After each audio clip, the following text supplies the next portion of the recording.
What's up, boys and girls, ladies and gentlemen? Yo, yo, yo, yo! This is John from Judge Innovation Garage LLC. Hopping with a state. Lego. Look, 87 on the big screen. 87 on the big screen. All right, boys and girls, let me show you what I've been doing. All right. The other day, I'm good. So the other day, this thing was acting weird. So I'd put a new fuel pump on it, and it was acting weird. It'd run, but then when you got on the gas, it would act like it's buh, falling on its face. So what I did was, let me go turn this fan on. So what I did was,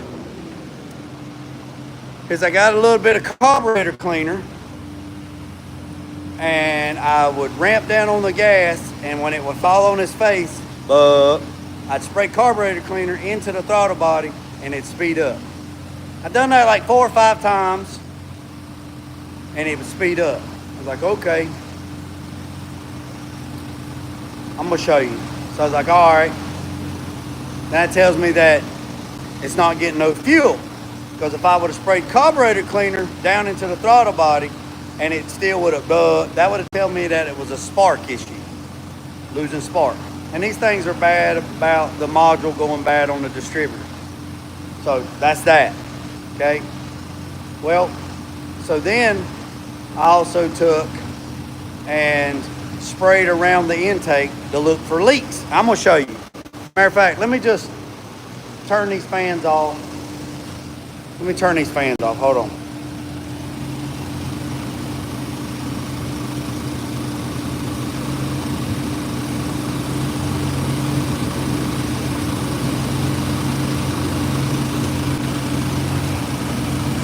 Water pump's running. Water pump's working.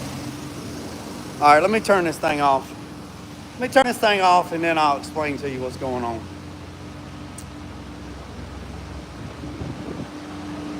Turn these fans off.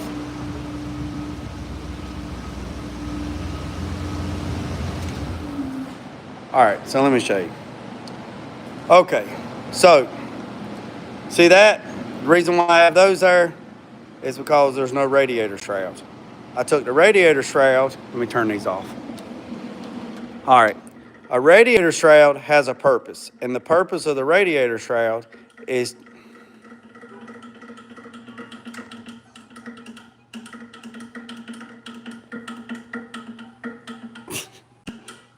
y'all hold tight. I got a damn delivery truck. Y'all just hold up. Hold tight.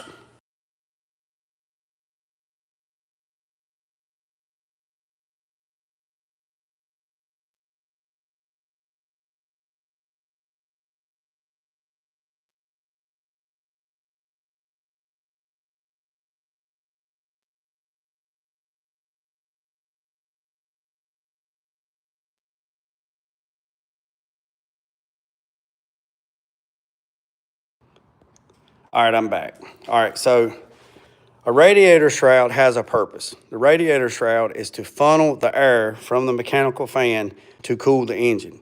I took the radiator shroud out because I'm pulling this radiator out, and I'm putting an aluminum radiator in here with 2 electric fans. Well, if you do that and you crank the truck and it's sitting here running, this fan is not pulling air through the radiator or radiator, so therefore it will run hot. So I have to stimulate it to let it think that we're going down the road or just have airflow. So I got these 2 fans blowing through the radiator to keep the temperature down. I was making sure I didn't have no leaks from the other day when we done that. That hose is hot. The thermostat opened up. When the thermostat opened up, the water went down. When the water went down, I seen that the water pump was circulating water because you seen it spinning inside the thing. Okay, so when the truck was running, I would go to give it fuel, and it would it would fall on its face. Okay, so that could be a spark issue, or it could be a fuel issue, all right? Well, when I would ramp up on it and spray carburetor cleaner, it would speed up like it's getting fuel. So that tells me, I've already rebuilt these before.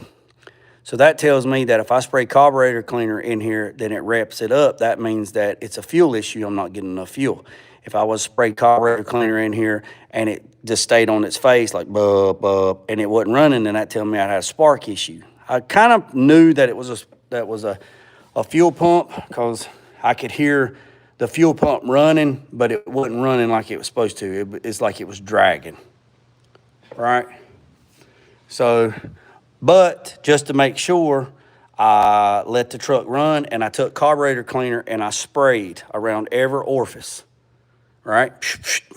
To see if the RPMs would go. If the RPMs would go up, then that means I'd have a leak, a vacuum leak. I also checked all the vacuums. I sprayed all the vacuum lines with carburetor cleaner, and the vacuum lines run into the intake, and if they run into the intake and you're spraying carburetor cleaner and it sucks carburetor cleaner through the intake, through the vacuum lines into the intake, it would speed the engine up. So that's how I check for leaks. I also sprayed around the exhaust, I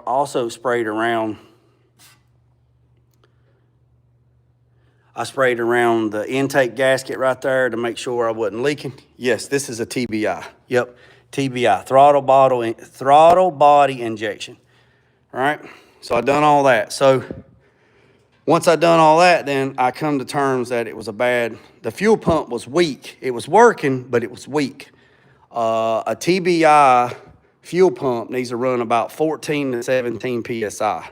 So sitting here idling with no load, it was fine. But just as soon as you put a load on it, meaning giving it throttle or going up the road, it would it'd fall on its face because the load was more than the fuel that was getting in it. So therefore, it would fall on its face. So what I did is so glad that I don't have none of this fastens. I took this up. I took the fuel pump. I went into the fuel tank. I took the old fuel pump out. I put a new fuel. I'm not going to show you all that, but I put the new fuel pump in there. I checked it. I cranked the truck. I checked the pressure. Everything was good. Blah blah blah. I went it through cycles, and she's good to go. So, with that being said, so now I'm pretty sure that I'm waiting on some fittings. They're supposed to be here today. Some temporary fittings. The temporary fittings that I need is for the air ride, for the front, for the rear cylinders or the rear bags, and then I can pump this truck up with the switch box, and then I can start getting it where I can do a road test with it to do a shakedown on it to make sure everything's good to go. Because, like I said, it's not going to be long. Yeah, that's right, Woody. That's why I sprayed the base plate with carburetor cleaner to see if it would ramp up. But I just replaced all that stuff when I rebuilt the throttle body. So, anything can happen because I got to thinking about what did I change? It was running great, run great. What did I change? And I went down the list of stuff that I changed that would affect it. And I did relocate the gas tank from the side of the truck and put a fuel cell in the back. And I took the fuel pump that was in the fuel tank, which was new, and I put it into the fuel cell. So the fuel pump just got bad. It got trashed. I don't know. But I put a brand new one on it this morning, just a new fuel pump and a pickup and a new sock, and I sucked all the gas out of the gas tank. I'll use that in my lawnmower, and then I put fresh gas in it. I put some fuel stabilizer in it, and I put some seafoam in it, and I put a daggone half a damn bottle of rubbing alcohol to see if there was any water in the tank, which it shouldn't be, but if there was any water in the gas, that rubbing alcohol would get it out, and it'll turn it ready to burn. So that's that. So it's a long process.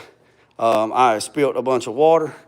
So we got all the paint ordered. Well, actually, it's in the shopping cart. Just waiting for Monday for Memorial Day sale so I can complete the order.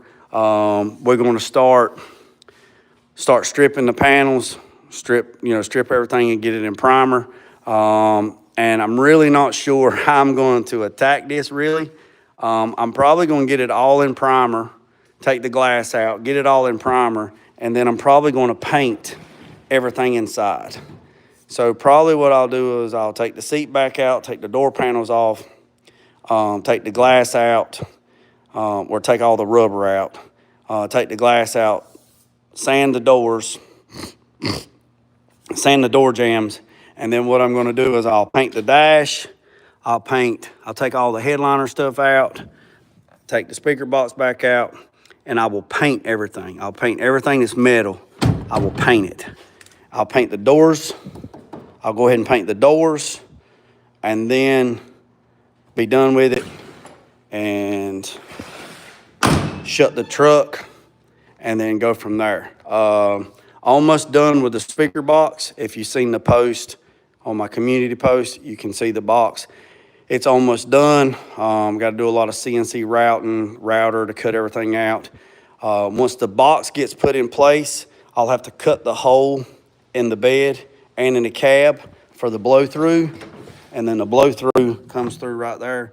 So this box will be completely sealed and done. It won't have to be covered or painted because I'm using colored HDPE material, and the material is blue. I can't remember. It's blue, and then when we start running the CNC router to start cutting into it, it turns to white. So the box will be body color, but the floor, once the box is fitted, all this wood will come out, and I'm going to build a metal floor with an access panel that when you come up to, it's hard to explain, fellas. You're just going to have to bear with me. When you walk up to the truck, you will not see nothing but a solid bed floor. It will be completely metal. There will be a picture window right here, like an aquarium window. When you look down, you'll see 4 L7 8 kickers. And inside the box, there'll be strobe lights, neons, LEDs. It'll all be colored matched on the inside. And then when you look in here and drop the front seat down and look forward, you'll see it'll be open and you'll see the woofers or the subs or whatever you want to call them. They'll be in there. So that's that. And then the metal floor will continue to come all the way out to the back. See, this stuff is just sitting here. It's not even secured. It's just sitting here for mock-up. Then the metal floor will come all the way to the end and it will kill it down. And then when you drop the tailgate, there'll be another picture window right here, acrylic window looking into, and there'll be LED lights and all that good jazz in there. But yeah. So yeah, that's where we're at right now. So the front bag, the bags are hooked up. I'm just waiting on 2 fittings so I can tie the rear bags. But right now, like I said, I can.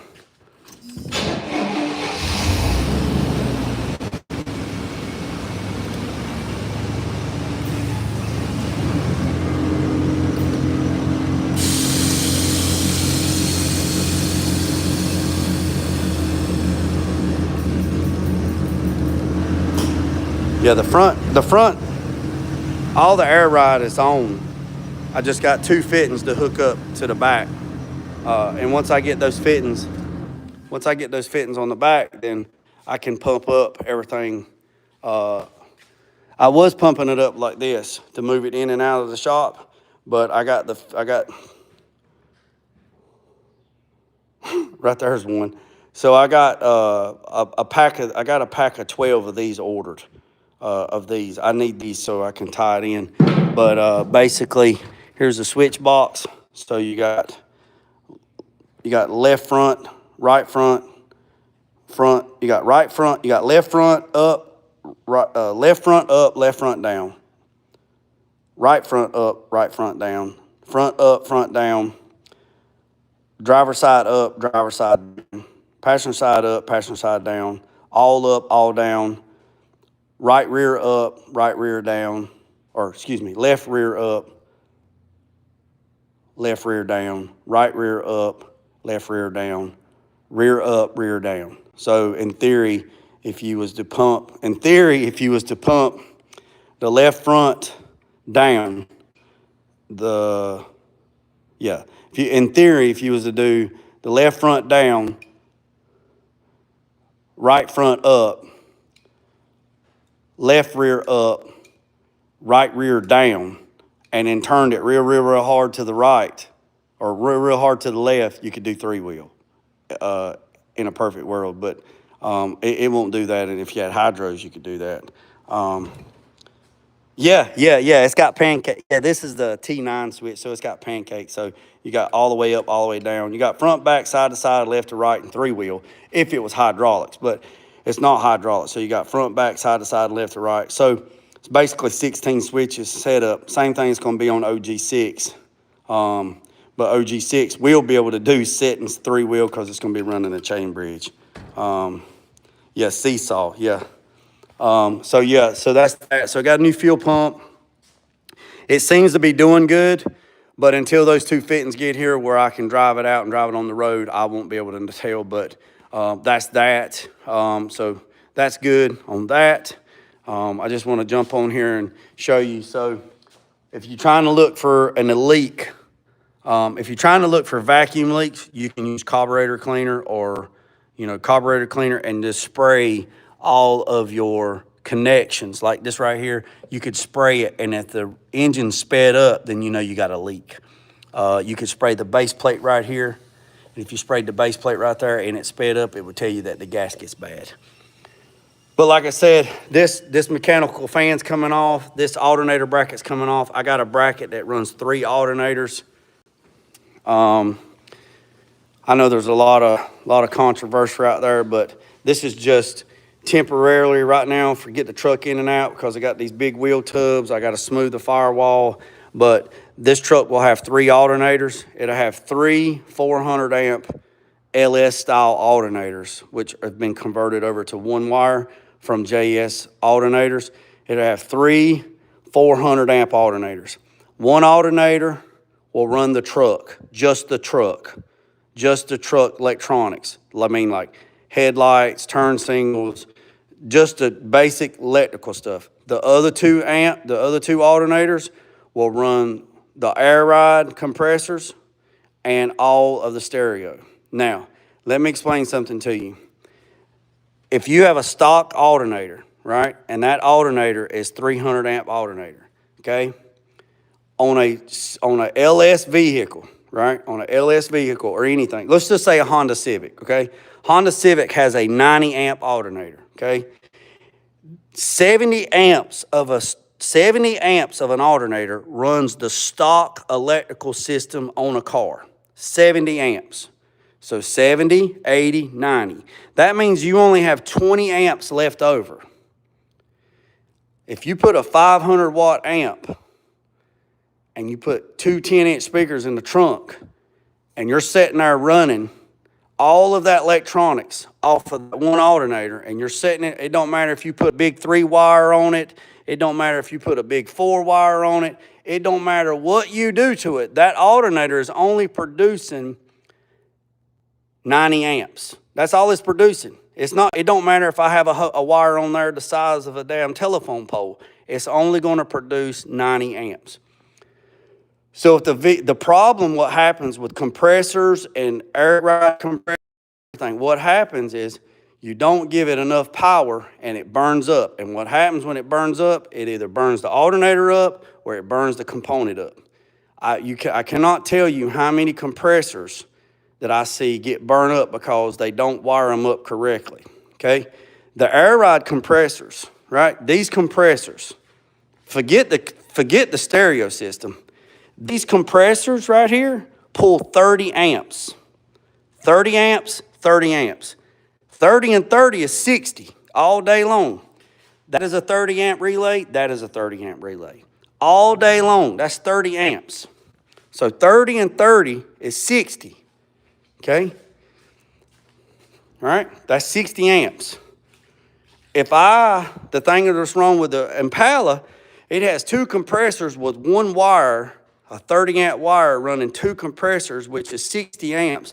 So you're pulling 60 amps through a 30 amp wire with a 30 amp relay, and the compressors come on and they're like, blah, blah, blah, blah, blah, blah, blah. They're not even running at full capacity because they don't have enough voltage. So if you're running 1 alternator and you are tying all this stereo stuff in it, or electronics, or air ride, or whatever you're putting on there, and you are not running multiple alternators, you're killing your system. I don't care if the wire is the size of that radiator hose. You're killing your wire. You're killing your system. Have you ever been in a car and the radio's running and you got the headlights on at night and it hits the bass note, a little bass note, and the headlights dim? That's because you are robbing the system from the vehicle, and the regular startup system for the vehicle can't even run. So therefore, you're robbing Peter to pay Paul, and Paul can't pay Peter because, hell, we ain't got nothing to pay nobody, and it's so, and then people want to line up capacitors and all this other stuff to store bank. It doesn't matter if you line the whole firewall up with capacitors. You're only going to produce what this is producing. I can have 10 capacitors lined up across the wall, and all of them have voltage in it, but I'm only going to get what that's putting in it. That's what I'm only going to get when I'm putting in it. And see, when you get these compressors, when you buy these compressors from AVS, they sell a wire kit. All right, right here. A dual compressor 12-volt wiring kit. All right, this is it. 2 40-amp relays with LEDs. 2 fuses. That means each compressor gets 1 power wire and 1 ground wire. Because it is that's the problem. You will burn these compressors up. You will burn an amp up. You'll burn your electronics up. You'll burn your alternator up. You'll burn it up because you're not producing enough voltage. So the rule of thumb is, oh yeah, and batteries. So this truck is to have 3 alternators, 3 400-amp alternators. One alternator will run the system, and the truck has 1 XR power battery, which is right here on the frame rail, right there. You can't even see it, it's right there. It is a gel battery. It is 4,000, I think it's 4,000, just for the truck. If you go to JS alternators and you tell them on there that you're going to run a 10,000 watt stereo system, they'll say you'll need 3 alternators and 4 batteries. 1 battery for the vehicle, 3 batteries for the 3 batteries for the stereo system. This truck here is going to have 3 alternators, and it's going to have 5 batteries. 1 battery for the truck. That 1 battery that I have back there is enough for the truck and the air ride. The other ones is going to be for the stereo, and they'll all be XS power batteries. AMG gel batteries is what they'll be. Same batteries I'm going to put in OG6 when I run the hydros. Probably going to run a 6 battery setup, and I'm going to run AMG XS power batteries. Now they're not cheap.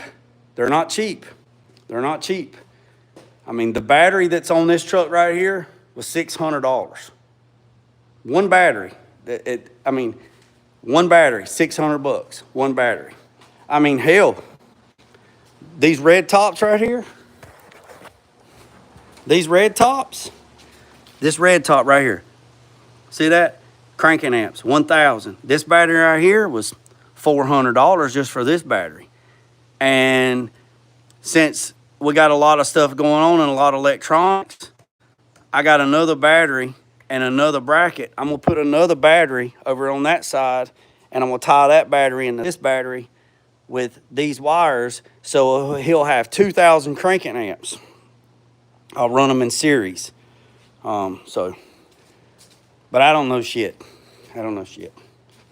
And I'll tell you the best wire you can buy. If you're running your audio, anything, is welding cable. You can buy welding cable cheaper than you can buy other stuff, and you can get it in 0-aught, 1-aught, 2-aught, 4-aught, 6-aught, 8-aught, and you can get it. So this truck right here has welding cable, right? It has welding cable. This is welding cable right here. This is what you hook up to a damn a Bobcat welder, you know, on the back of a truck. This is the welding lead. That's it right there. That's the welding lead. I'm hanging, man. Let me catch up on these messages. Hold on, let's see. Your battery goes then. Yeah.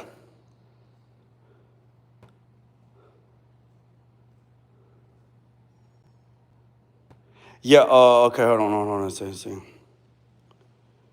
Yeah, Woody, I'm gonna two-tone it. All right, so this is what we're gonna do. The top of the truck, this part, all this, all the way down to here is gonna be white. The truck is gonna be blue, all blue, and then it's gonna have the two-tone down the center, right? So it'll be blue, white top. Then on the hood, it'll be blue with the RPO stripes. So, you know, the RPO stripe is a narrow stripe here and then a wider stripe here. So that will be white. So it'll be a white stripe here, a white stripe here, and then the hood's blue. They'll be on both sides, right? And that stripe, that RPO stripe, goes up on this panel. So this stripe runs like this right here, and then it follows suit right here, and then it stops. That's, I think it's RPO, was an RPO option on Chevrolet. It's called an RPO stripe, but it'll be two-tone. So it'll be a solid blue truck, a custom blue that I have, and a custom white. So it'll be two-tone. So it'll be blue at the bottom, white in the middle, blue, white top, blue hood. Underneath the hood will be blue. The bed will be blue. All this will be metal. All this will be painted. This will be blue. Everything will be blue. And then the crazy part will be, Wood, is the interior is going to be orange leather. So this will be orange. So these door panels, these doors will be orange. So basically, when you're sitting in the truck, right, and you shut the door, everything will be orange, and the door will be orange. This will be orange. This will be orange. All this will be orange because it'll have orange interior, right? It'll be all orange. But then when you open the door to get out, the door jamb on the cab will be blue to match the truck. All this will be orange. Orange. So I did a car like that at Petty's one time. It was black and red. And it was a black car with red interior, and the jambs were red. Everything was red. So when you shut the door, everything was red. Everything was red. But when you open the door of the car, this was black and this was red. It was so freaking cool, man. It was just different. So that's what I'm doing. So, but yeah, I just thought I'd jump on here. Yeah, I'm telling you, man, I told my oldest son, I said, you know, he's out of school right now, and I mean, he works, but I told him, I said, you're gonna have to come out here in the shop. Now, he won't be on camera, because I keep my kids, I try to keep them as innocent as possible.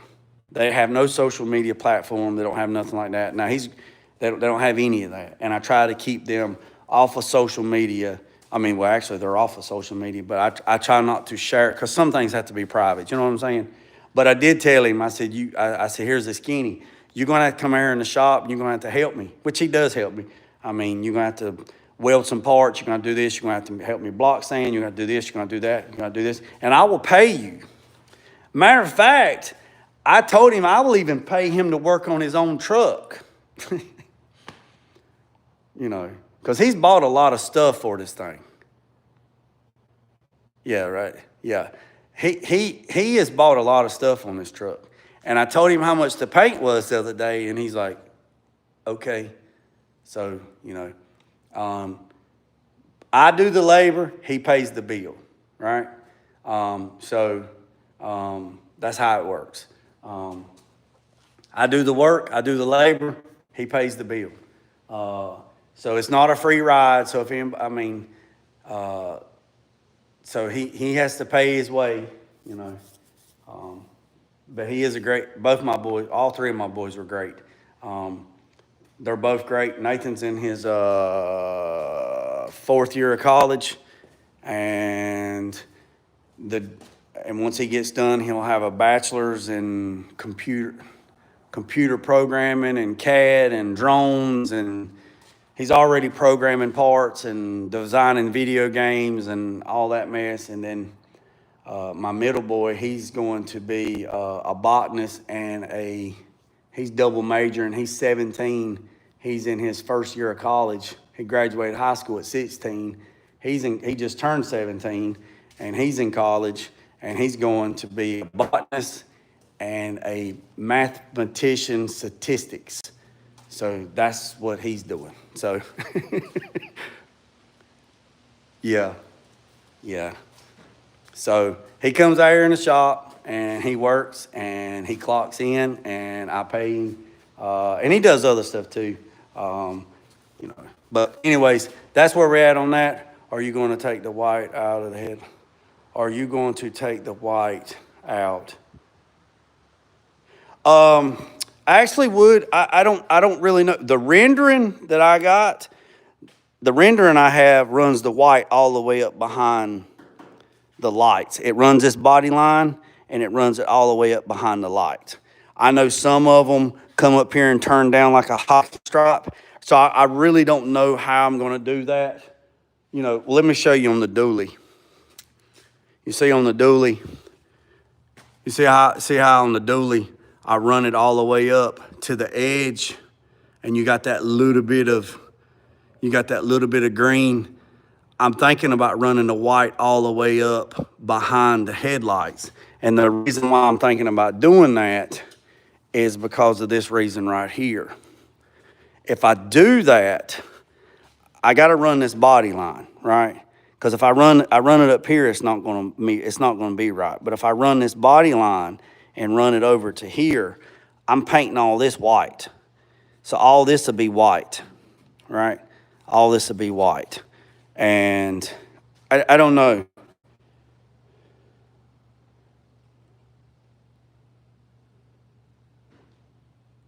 You should black powder coat the grill.